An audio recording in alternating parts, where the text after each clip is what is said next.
Shalom, shalom. Shalom. Shana Tová, o Metuká. Ano doce e agradável. Hag Sameach, Rosh Hashanah. Feliz festa de Rosh Hashanah.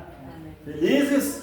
Amém. Mais um ano que Hashem nos deu o prazer de vencermos, né? Um ano do calendário lunar e, se Deus quiser, mais um ano também do calendário gregoriano, né? Nós somos um povo um pouco mais complexo, a gente vive dois calendários. É bom que a gente tem mais motivo para celebrar, né? Em Israel se celebram 3 festas de Ano Novo. Se celebra o Ano Novo Civil, que cai em Rosh Hashanah. Rosh Hashanah significa cabeça do ano. Cai aqui no mês de Tishrei, que é o 7º mês, e dá-se então início ao ano civil. Também se celebra Hashanah Ha'etzim, que é o Ano Novo das Árvores. É uma comemoração que se faz porque quando o povo de Israel foi para a terra de Israel, após a Segunda Guerra, no ano de 1948, eles encontraram uma terra árida, desértica, coberta de malária e muita coisa ruim, e estava desdenhada na terra. E o povo de Israel, então, milagrosamente conseguiu arborizar toda aquela região. E se comemora, então, o Ano Novo das Árvores, Ha'etzim. Também se comemora no mês de Nissan, ou Aviv, durante a festa de Pesach, Hag Pesach, se comemora então o ano sagrado em Israel. Existe um outro ano que é comemorado, que era comemorado, atualmente não é mais, em função de não haver mais o Beit HaMikdash, que é o templo. Esse ano era chamado o ano das primícias dos animais. Não se comemora mais porque não se tem mais o Beit HaMikdash, não se faz então o sacrifício de animais, não é? Mas que bênção, né?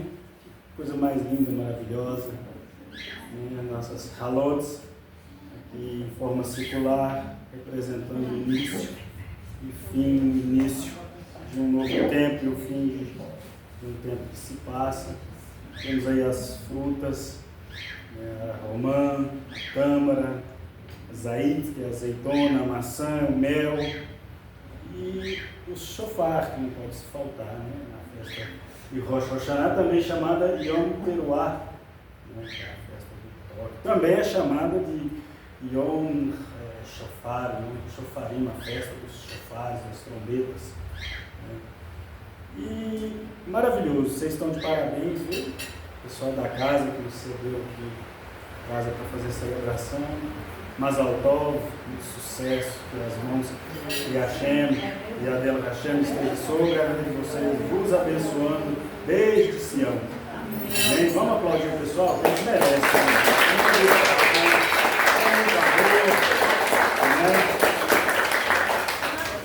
Somos muito gratos a vocês. E chuva. Chuva de bênção. Amém. O Eterno está nos abençoando. Uma chuva que desce lá do Shamayim para nos agraciar, aliviar o calor e preparar um ano de grandes colheitas. Pode ser profético. Amém.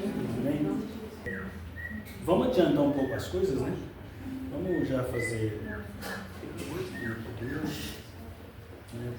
toda celebração que se faz em honra a Hashem, em honra ao Eterno, ela começa com o Kiddush. Kiddush significa santificação. Amém? Amém? Vamos nos colocar de pé e vamos recitar então a bênção.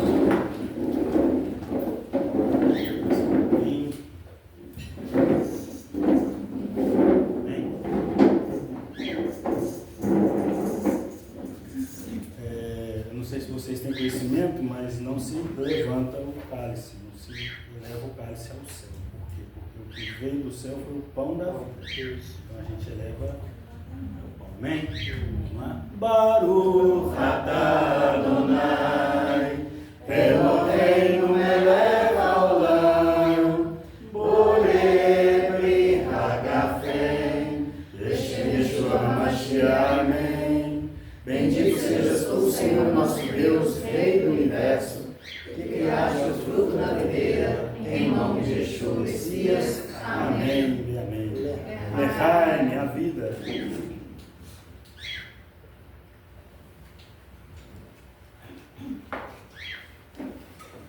Ok.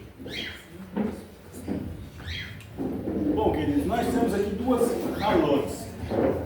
A halá é o pão tradicional, não é, feito para o Shabat e também para ocasiões festivas dentro da liturgia judaica. E a halá, né, de Rosh Hashanah, ela é um pouco diferente, ela é um pouco mais especial. Por quê?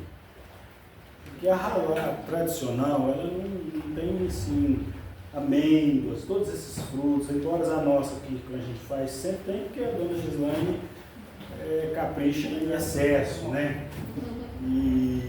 Mas a halá tradicional mesmo, a halá tradicional, ela é compridinha, né, como a gente já está habituado, e ela é um pouco mais simples, né? Se coloca-se então em Rosh Hashanah amêndoas, se coloca gergelim, se coloca uvas, que são frutos, né? E dentro da liturgia religiosa judaica, cada fruto, cada elemento possui uma simbologia. Se a gente for falar sobre tudo, nós vamos ficar aqui até o próximo Rosh Hashanah, né? Então a gente não vai se ater a falar tanto não. E vamos escolher uma halá aqui para a gente então já fazer a bênção do pão, né? Qual pão nós vamos pegar aqui? Isso é Brasil.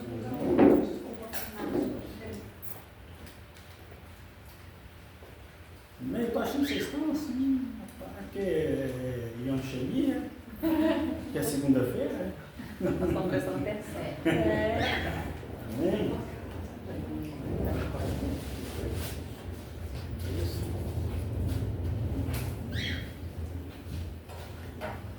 E outra coisa que não se faz durante o Rosh Hashanah é salgar. Não se salga o pão em Rosh Hashanah, porque é uma festa doce. Então o pão se salga no Shabat, né, em outras ocasiões. Nem vamos ficar sobre os réis. Como Yeshua recitava para Kalechem, que é a bênção do pão, nós também fazemos. A gente é muito privilegiado, né? Podemos entrar em contato com uma essência tão pura dessa, né? Uma essência tão profunda, não é? Amém? Então vamos lá? Baruch atah Adonai Eloheinu melech haolam hamotzi lechem min haaretz Beshem Yeshua HaMashiach. Amém. Bendito sejas tu, Senhor nosso Deus, Rei do Universo, que tira o pão da terra, em nome de Jesus Messias. Amém. Quem que vai me ajudar? Cadê os diáconos? Pode ser o pessoal. Hoje o Miguel foi calado, hoje? Miguelzinho, hoje não fala, Deus. Então vamos servir, Miguel. Porque Rosh Hashanah é uma festa de doce. Não é? Então, Não tem sal. não tem sal. Queridos, Rosh Hashanah também é chamada por vários outros nomes. Rosh Hashanah recebe o nome de Yom Teruah, recebe o nome de Hag HaShofarim, recebe o nome de Yom Hadin. Todos esses nomes possuem um significado. Mas quando você encontra na Torá, quando você encontra na Brit Hadashah, no Novo Testamento, e também você encontra na Tanakh, pessoas ou elementos que possuem vários nomes, porque tanto essas pessoas quanto essas festas, esses elementos, são de uma importância tão grande que um único nome não conseguiria definir todas as características dessas pessoas. Moshe Rabbeinu, Moisés, mestre Moisés, professor, ele teve 19 nomes. Quando você estuda isso, aprofunda isso no hebraico, você vê 19 nomes para Moisés. O próprio Mashiach, ele possui vários nomes. Mas Mashiach, o seu nome original, e Yehoshua é o seu nome original. Yeshua é uma abreviação de Yehoshua. Mas na linha profética, o Mashiach possui vários nomes. Ele é Sar Shalom, príncipe da paz. Ele é Adon Adonim, Senhor dos senhores. Ele é Melechim, ele é Rei dos reis. Então há vários nomes para designar. Dentro da linha profética, no livro de Ruth, ele é representado por Boaz, que significa Senhor da força. E assim, subsequente, várias outras histórias que trazem personagens que são uma figura messiânica. Então, a festa de Rosh Hashanah, ela possui vários nomes porque ela não é uma festa simples, uma festa comum. É uma festa de uma importância muito grande, principalmente no conceito profético. É uma das festas mais profundas em profecias ligadas a Mashiach, ligadas ao Messias. Yom Teruah, Yom Hadim, dia do julgamento, Hag HaShofarim, a festa das trombetas, Yom Hashanah. Mas o nome mais expressivo, né, que pouco é falado e pouco divulgado, é Yom Sod. Yom Sod significa o dia oculto, o dia que ninguém sabe, o dia da ocultação. Né? Lá no Salmo 81, versículo 4, o salmista escrevendo, ele diz que era para que o povo se reunisse na lua nova. Curiosamente, todas as outras festas, elas caem na lua cheia. Somente a festa de Yom Teruah, a festa de Rosh Hashanah, cai na lua nova. E ali no Salmo 81, verso 4, o salmista diz para que reunisse o povo e tocasse o shofar. E ali ele usa uma expressão que na Bíblia comum pode estar escrito dia designado, mas no original mesmo, a palavra é no dia da nossa ocultação, no dia oculto. Mas por que usava-se então essa expressão, o dia oculto, Yom Sod, para designar Yom Teruah?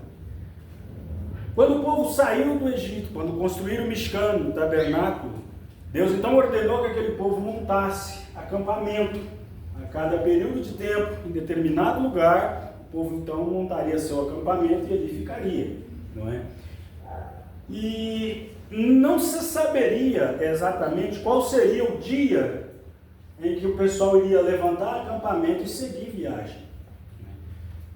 Esse dia ele era marcado pelo movimento da nuvem que cobria o acampamento. Quando a nuvem se locomovia, então soava-se um toque do shofar, conclamando o pessoal para desmontar as tendas, desmontar o Mishkan, o tabernáculo, não é?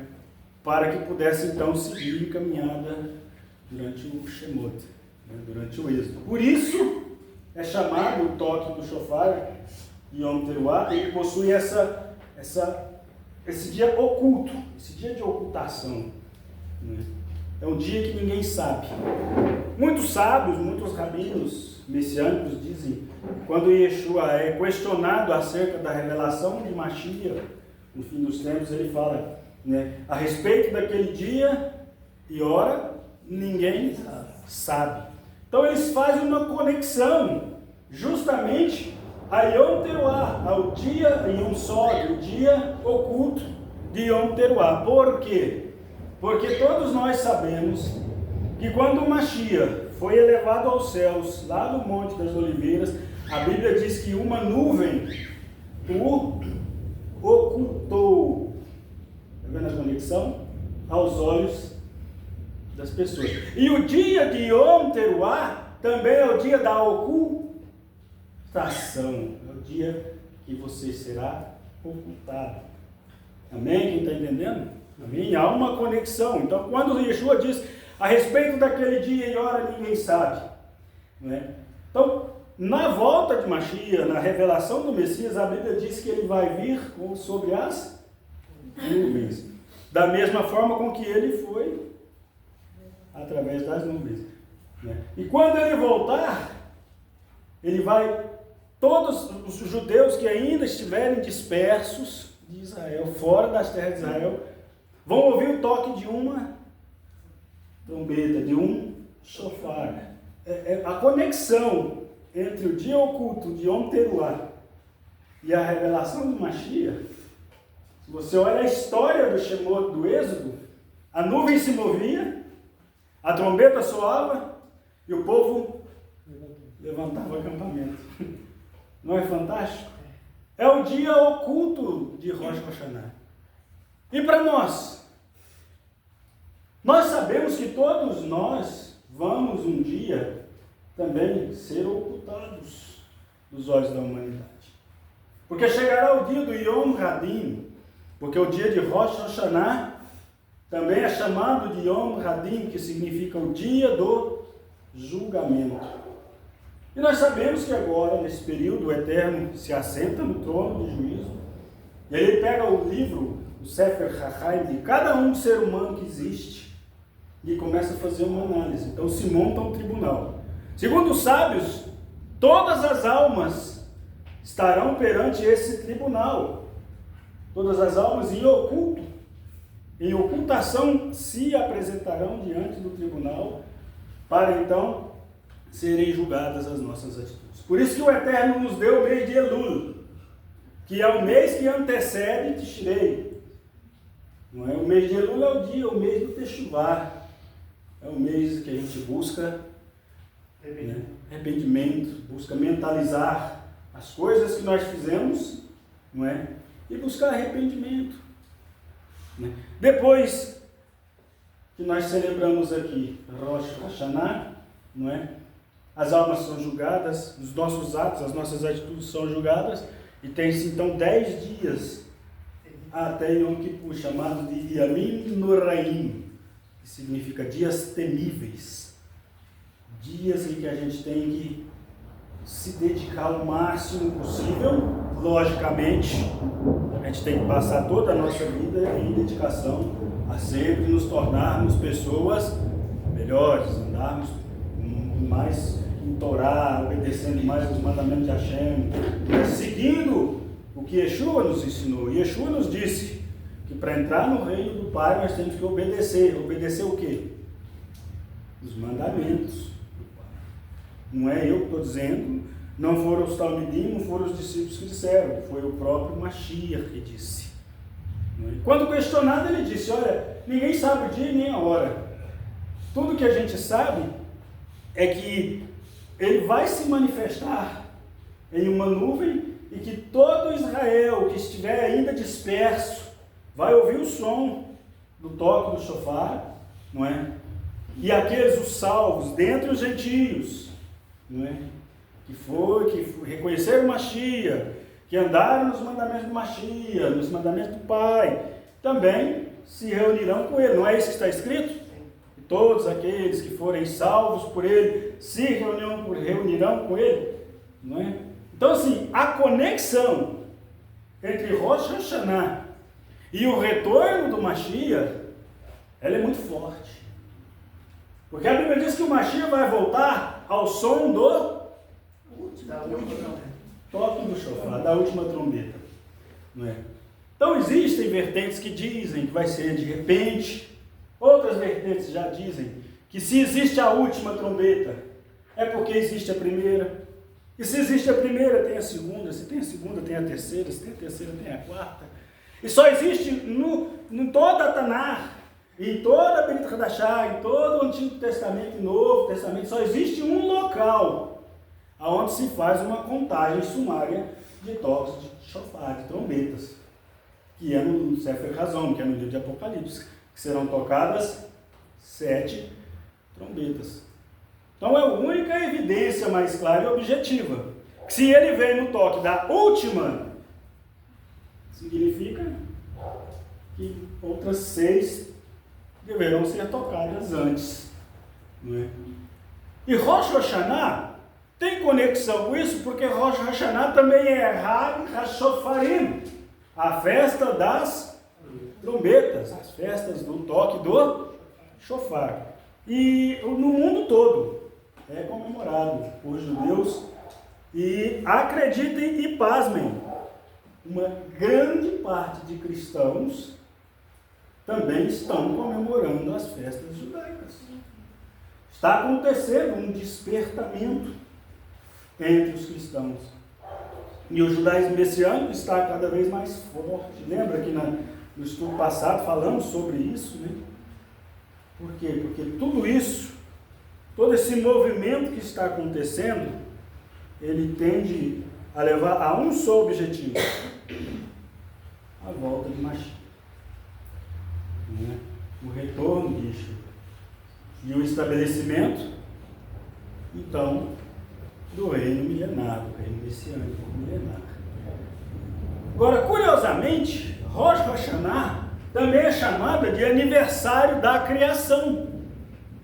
Mas por que aniversário da criação? Porque hoje nós estamos no dia 22 de setembro de 2025. Mas no calendário bíblico, nós estamos hoje entrando no dia 1º de Tishrei, né? Que é o 7º mês, do ano de 5.786. A Bíblia diz que para Deus um dia é como 1000 anos, e 1000 anos é como um dia. Se nós pegarmos a contagem de 5.786, ela não é contada desde o início da criação da Terra e do Universo, mas desde o início da criação da humanidade. Desde o nascimento de Adão, desde a criação de Rava, Adão e Rava. Então, é o aniversário da humanidade, da criação do ser humano. Não é? E se nós olharmos para a linha profética, de que para Deus um dia é como 1000 anos e 1000 anos como um dia, nós vamos entender que nós estamos num período muito forte do período profético. Porque se nós contarmos um dia como 1000 anos, nós vamos entender que quando Adão foi criado, de 01 a 1000, nós temos um dia. De 1001 a 2000, 2 dias. De 2001 a 3000, de 3001 a 4000, 4 dias. Então, quando nós entramos de 4001 a 5000, ou seja, o 5º dia da criação, e se nós entramos de 5001 a 6000, nós estamos vivendo Tardinho no sexto dia. Tardinho do 6º dia. 5.786. Ninguém sabe o dia, mas os sinais mostram. Haverá sinais. E quando nós olhamos hoje os sinais, o que é que nós vemos? Yeshua disse que o mar e as ondas do mar abalariam as cidades. Não é? Ele não falou que as cidades iam estremecer pelo bramido do mar e das ondas, tsunamis, maremotos, terremotos, enfermidades, doenças, guerras e rumores de guerras. Nós estamos vendo isso? Não é? A decadência da moral, da ética, a decadência dos princípios humanos, falamos sobre isso aqui. Né? A inversão de valores. Nós estamos vendo isso? Nós estamos vendo que Yeshua disse que os dias que antecederiam a volta dele seriam semelhantes aos dias de Noa. Lembra que nós falamos sobre isso também? Os dias que nós vivemos hoje se assemelham aos dias de Sodoma e Gomorra? Só não vê quem não quer. Então nós vivemos, profeticamente falando, às margens do 7º dia, que é o reino milenar, chamado Shabbaton, o grande Shabbat, onde Yeshua retorna, se revela, não é? E institui então o 7º dia. Então a cada Rosh Hashanah que nós celebramos, nós estamos um passo do dia oculto. A cada Rosh Hashanah que nós nos reunimos e celebramos, nós estamos dando um passo a mais em direção ao dia oculto, que é o dia da revelação do Mashiach. Porque foi no 6º dia que Hashem criou Adão. Não foi? E quando ele criou Adão e Adão se colocou de pé, ele se revelou à criação. E o apóstolo Paulo, Shaul Hachalir, fala que Yeshua, ele é o segundo Adão. Porque o primeiro Adão falhou, mas o segundo Adão é perfeito.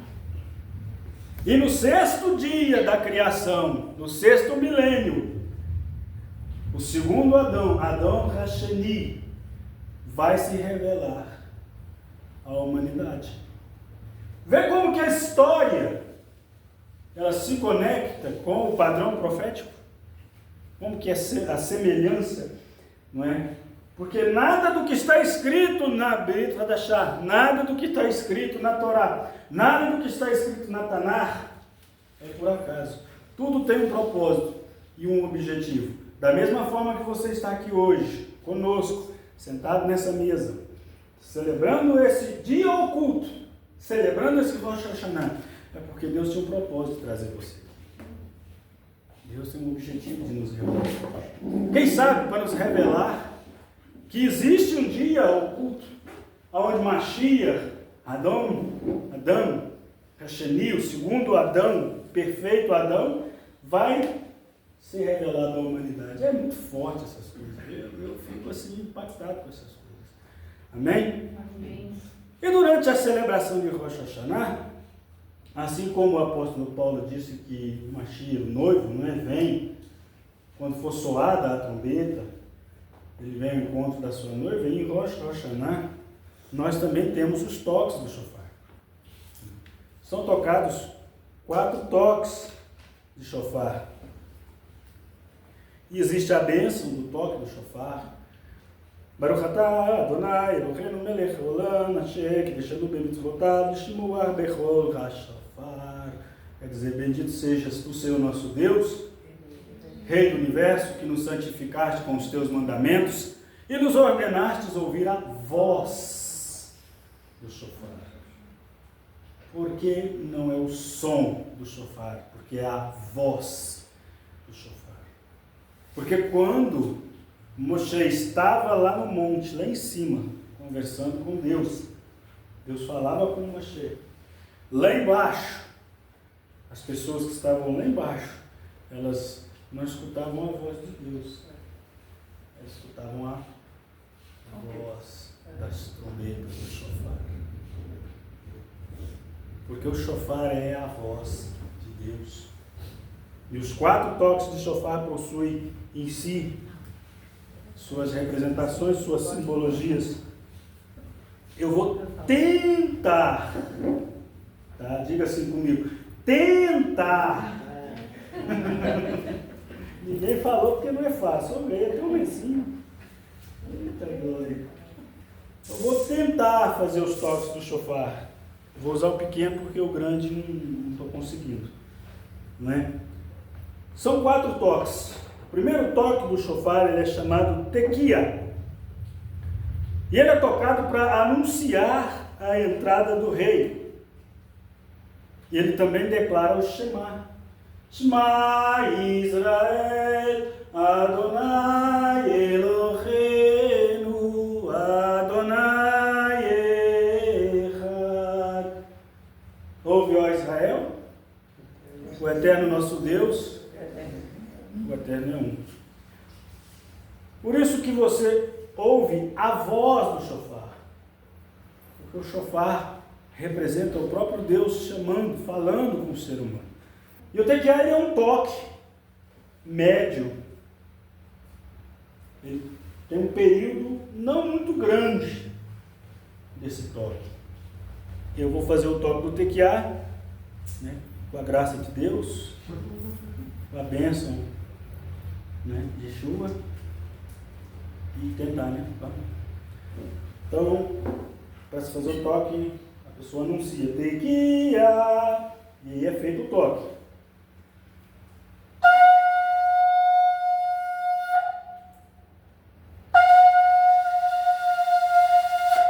Esse é o tequia. Ele anuncia a entrada do rei. Também nos arremete ao Shema. O segundo toque, Shevarim, Shevarim significa partículas. A palavra Shevarim, Sheva significa partes. Shevarim, partículas.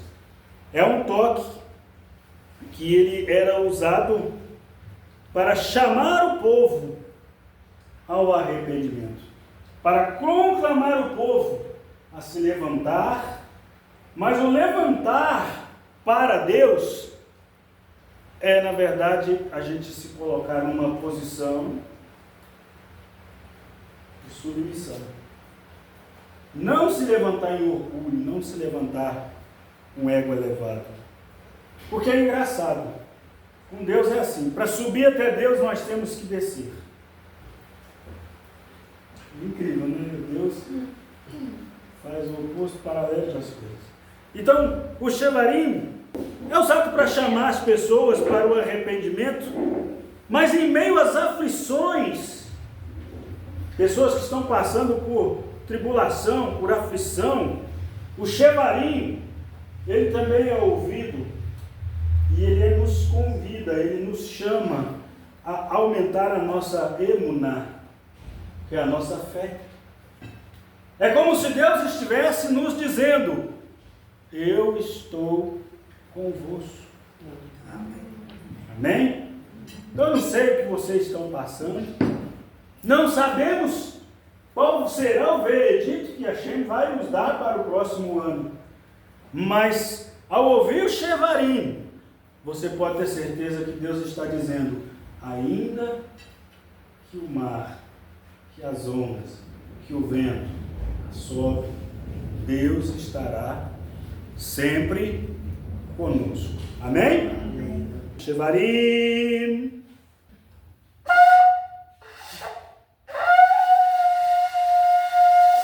É mais ou menos isso. Um toque mais médio e um toque. É porque eu estou falando muito, o fôlego está acabando. Tem que dar uma desculpa, né, gente? Então esse foi o Shevarim. Então nós não temos aqui essa cultura de ouvir, né? Se a gente escutar, a gente vai pensar que é a festa do peão, não é? Mas em Israel é muito comum, né? É muito comum. Inclusive, o toque de shofar é tão importante em Israel que existia, na época do Beit HaMikdash, um sacerdote, não é? Um gadol, um correno, gadol é grande, um correno, um sacerdote. Todas as vezes que madrugava, o sol estava nascendo, ele pegava o shofar, e então ele fazia o toque do shofar. Ele era chamado de galo, né? Então muita gente que conhece a história pensa que quando Yeshua falou que para Kefas, para Pedro, que antes que o galo cantasse 3 vezes, muita gente liga isso a ser a galinha, o cocozinho lá, não é? Mas era o correio que na viração do dia tocava o shofar, que é justamente o toque que chama o homem ao arrependimento. Foi isso que tocou Kefas tão profundamente, quando ele ouviu o galo, quando ele ouviu o toque do shofar. Então em Israel isso é muito importante. Nós estamos assim, nós estamos nascendo, não é? Mas o que é legal nisso? É eu aplicar, não, então agora não, é você ter o conhecimento, é você mastigar esse alimento, esse conhecimento da tradição, de como eram as coisas, não é? E a única coisa que a gente vai levar dessa terra aqui, meu irmão, além das nossas obras escritas nas nossas mãos, é o conhecimento que a gente tem, não é? Amém? Amém. O terceiro toque é chamado teruá. Esse toque replicado, teruá, ele é um toque de convocação para a guerra.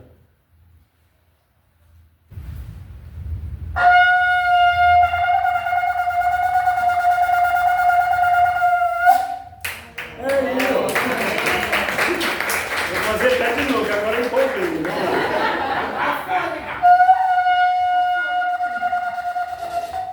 lá.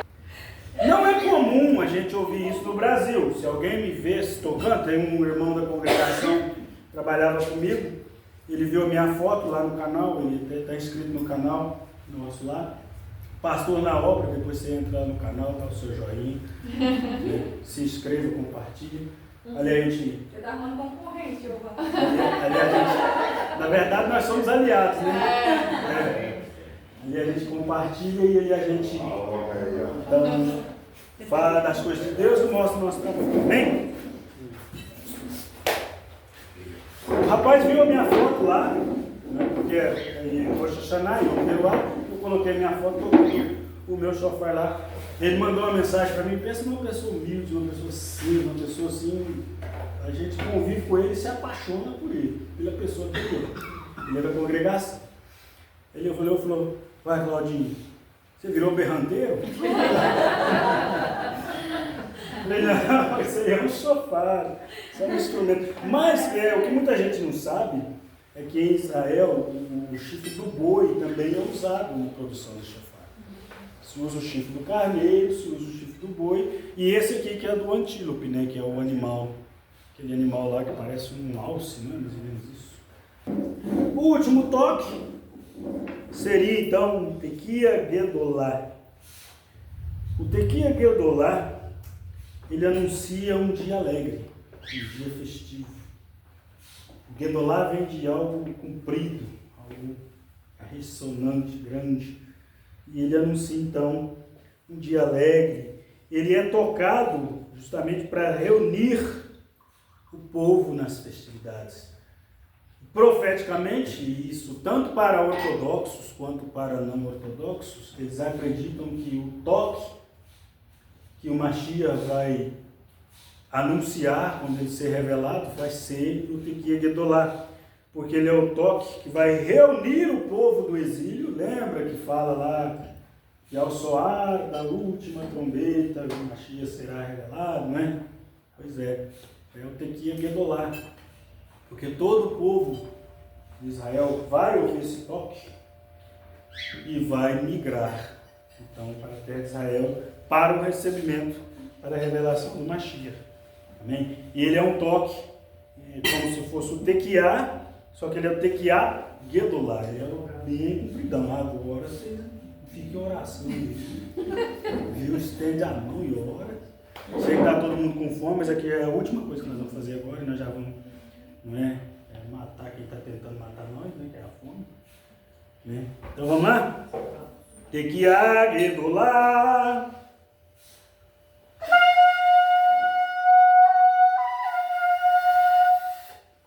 Só que é bem compridão, né? Aí falta fôlego, né? Amém? Então é isso, pessoal. Me desculpem se eu não consegui fazer da melhor forma possível para vocês, mas é isso. Amém? Amém. Não.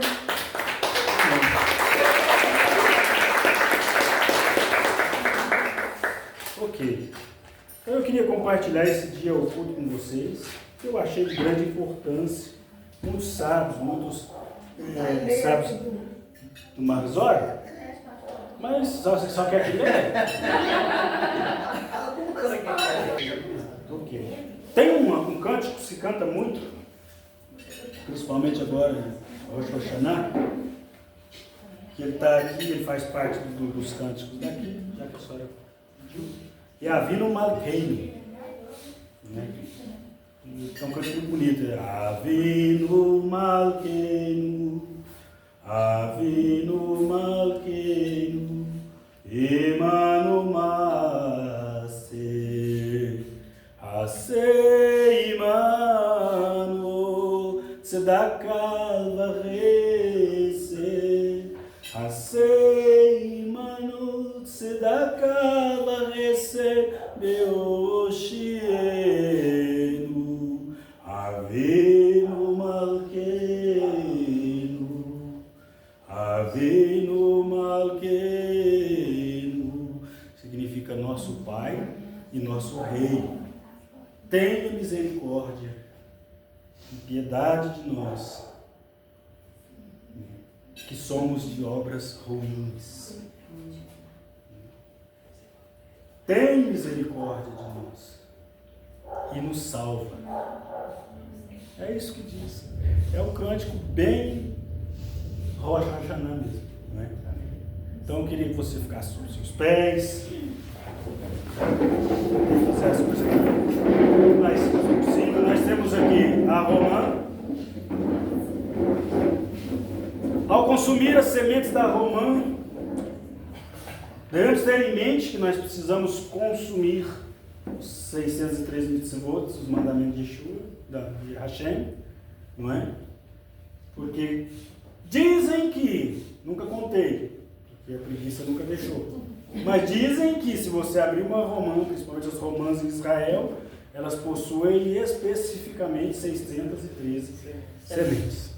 Temos a tâmara. A Bíblia diz que a terra jorraria leite e mel, não é? Mas a terra não jorra nem leite e mel. Lógico que isso é um padrão profético, porque leite também é a Torá. Mel também é uma simbologia da Torá. E a tâmara, assim como o leite, são uma representação da Torá. Por isso que Shaul Hachalia, o apóstolo Paulo, ele fala que para algumas pessoas não poderia ser revelado algo muito profundo e profético.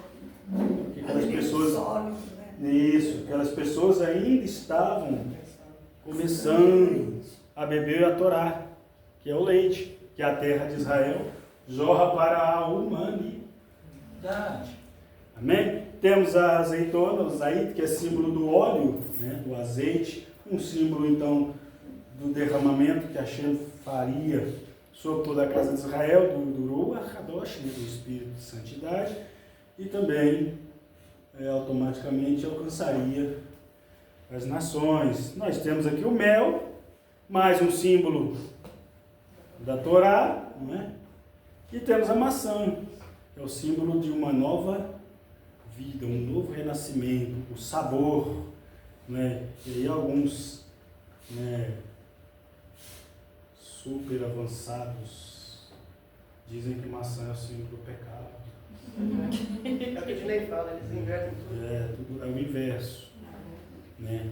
É o inverso, né? Porque nem era maçã, primeiro lá, né? Aquilo ali é tudo uma forma figurativa de se, né, dizer, né, escrito. Amém?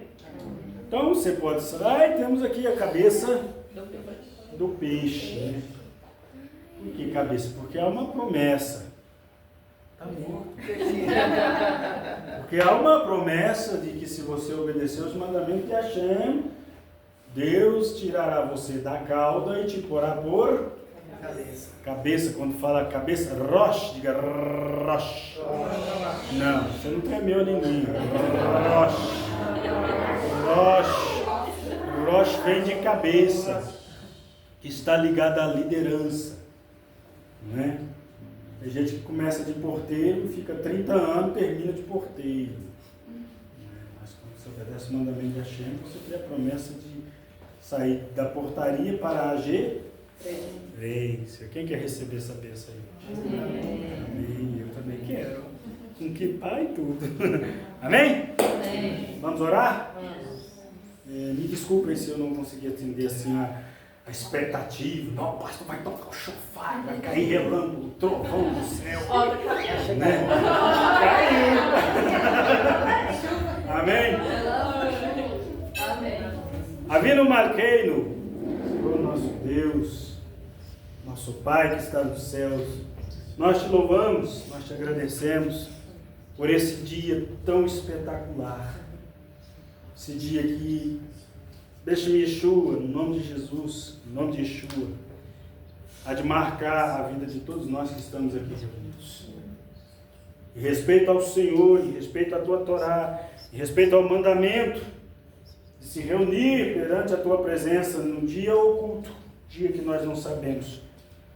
Nós queremos te louvar e te agradecer pela saúde, te agradecer pelos bens que perdemos, mas também por bens que conquistamos e pelos bens que haveremos de conquistar. Porque esse é o tempo, esse é o período que o Senhor nosso Deus vai declarar quem vai prosperar quem não vai prosperar, quem vai ser retirado. Porque o dia oculto também é o dia em que nós somos retirados dessa vida e somos levados até o seu tribunal para ali sermos julgados. E aonde se determinará qual será o nosso destino na eternidade. Por isso nós pedimos a Deus que nesse novo ano o Senhor nos dê um espírito de santidade. Porque Razão diz que aquele que é santo se santifique mais, e aquele que é sujo, suje-se mais. Porque a humanidade caminha, Senhor, a passos largos ao caos, ao torru vaborru, ao caos e à destruição. Mas nós queremos caminhar, Senhor, para o Teu reino. Por isso acreditamos, Deus, que aquele mesmo milagre que o Senhor veio e fez, dizendo, irrior, e a luz surgiu, e a partir do surgimento da luz naquele dia, o Senhor reestruturou toda a criação, refez tudo que estava destruído, e então deu a oportunidade para que surgisse a humanidade. Nós acreditamos que agora, em meio a esse torru vaborru, esse caos, essa destruição, que o homem, que o ser humano está caminhando a passos largos, a mesma luz que reconstruiu aquele mundo vai brilhar novamente. Amém. E é Yeshua, a luz do mundo. Amém. E é nessa luz que nós nos apegamos, é nessa luz, Senhor, que nós nos abraçamos, é essa luz que guia os nossos passos e nos leva até a Ti, Senhor. Em nome de Yeshua, Beshem Yeshua, o Senhor possa reescrever nosso nome, Senhor. Possa nos dar um ano doce, um ano agradável, possa nos dar maturidade, espiritualidade, aumentar nossa emuná, que esses toques do shofar nos conduza ao arrependimento, nos conduza, Senhor, também à guerra, à batalha, que não nos acovardemos, Senhor, mas acreditemos que o Senhor está conosco, que o Deus de Israel está conosco. Em nome de Jesus. Cada sonho, Senhor, cada objetivo que cada pessoa que está aqui colocou na Tua presença, coloca na Tua presença hoje, Deus, que o Senhor, pelos méritos de Yeshua, pelos nossos méritos, o Senhor possa nos abençoar, Senhor, e nos conceder a graça de conseguir realizar esses sonhos, Pai. Que esses sonhos não nos afastem do Senhor, mas nos aproximem mais do Senhor. Que esses sonhos nos conectem mais a Ti, Senhor. Que mais e mais, assim, que cada Shabat, Senhor, que nós nos reunimos, o Senhor possa nos dar mais santidade, nos dar mais revelação da Tua palavra, nos dar mais rocha, mais firmeza na Tua fé. E em nome de Yeshua, Senhor, que o Senhor possa abençoar os recém-casados, Senhor, que estão conosco aqui. Que o Senhor possa agraciar eles, que a bênção, Senhor, que é determinada aos casamentos judaicos, seja também determinada sobre eles. Sim. Que eles possam ter filhos, que nos lábios desses filhos a Tua palavra seja como mel, Senhor. Que eles possam, Senhor, prosperar, ambos como uma só carne, ambos, Senhor, em felicidade, em temor a Ti, Senhor, e possam educar e criar os seus filhos no caminho, Senhor, do conhecimento da Torá. Que o Senhor possa abençoar também, Senhor, as nossas crianças, que o Senhor possa livrar a mente delas, Senhor, da enganação do mundo. Que o Senhor possa livrar elas, Senhor, das mensagens subliminares que o mundo tem oferecido e tem, Senhor, lapidado a mente das crianças. Pai, guarda a vida dos nossos filhos, guarda a vida das nossas crianças. É o que eu lhe peço, em nome de Yeshua HaMashiach. E todos que creem, digam amém. Shana Tová.